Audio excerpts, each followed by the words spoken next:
आदतों के दायरे एकता कानूनगो बख्शी का ये आर्टिकल है।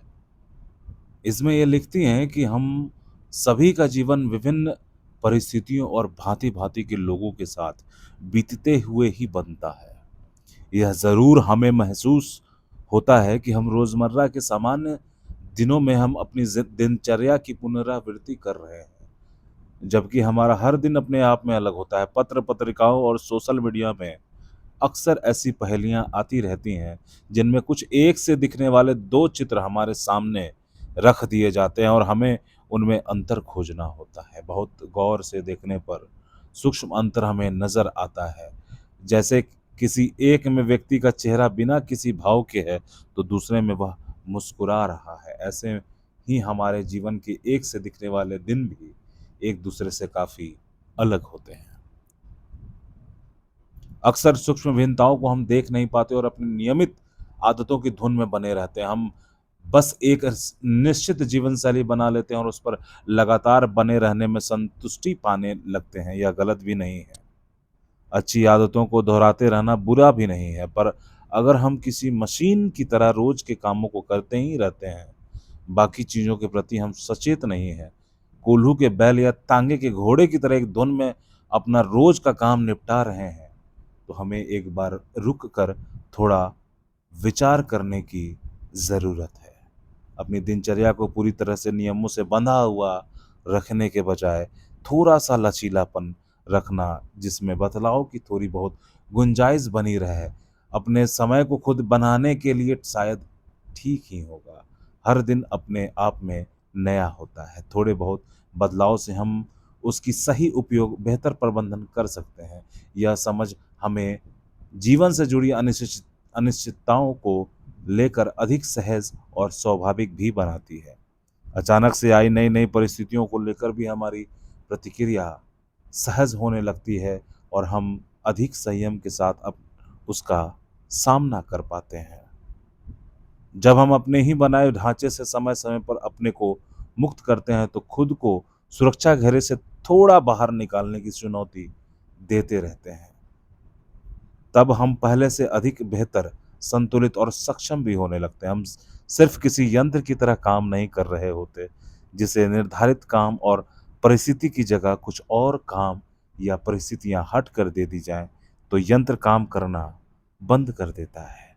हम मशीन नहीं है। हम अपनी सारी इंद्रियों का उपयोग कर नई परिस्थिति को समझ रहे होते हैं और उसको बेहतर तरीके से करने की रणनीति बना रहे होते हैं, खुद को उस काम के लिए तैयार कर रहे होते हैं। हमारे द्वारा स्वयं पर जबरन थोपे अस्वाभाविक नियम कभी-कभी हमें आत्म केंद्रित बना देते हैं। उन्हें पूरा करने के लिए हमारी जिद हमारे आसपास के लोगों पर नकारात्मक प्रभाव डालने लगती है। किसी भी तरह का नियम बनाते समय यह ध्यान रखना ज़रूरी है कि उसके कारण किसी और को परेशानी तो नहीं हो रही है। हमारी आदतें भी किसी के जीवन में दुःख का कारण बन सकती है।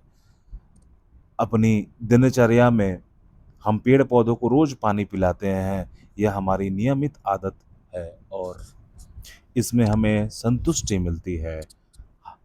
अब हम रोज ऐसा ही करेंगे, यह एक धुन है, जबकि मौसम के अनुरूप पौधे की आवश्यकता के अनुसार हम उसकी देखभाल करें, यह एक अच्छी समझ है। आदत में स्वाभाविक रूप से बदलाव करना होगा।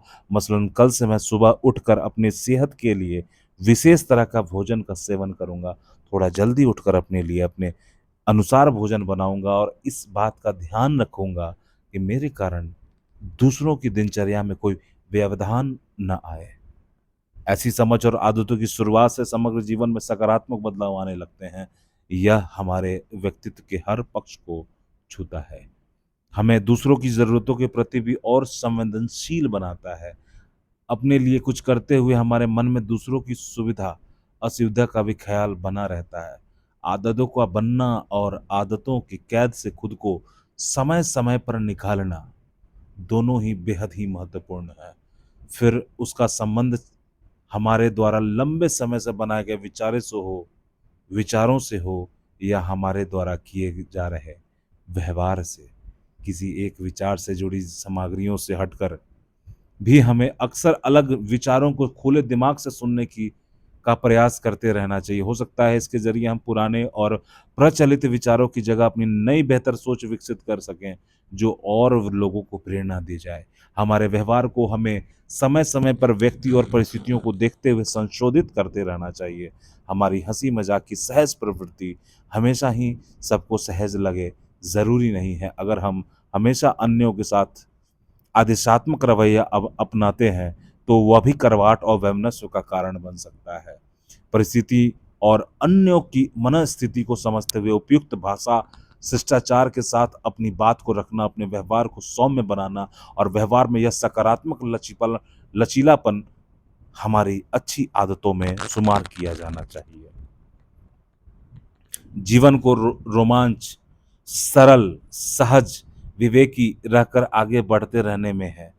हमें नदी की तरह बहते रहना है, अलग-अलग रास्तों से गुज़रते हुए, कभी खुद को समेटते हुए, तो कभी फैलाव की गुंजाइश का मान रखते हुए, प्राकृतिक रूप और रंगों के साथ अपने गंतव्य पर पहुँचने के प्रयास में यह भी ज़रूरी होगा कि भीतर की निर्मलता और तरलता हमेशा बनी रहे।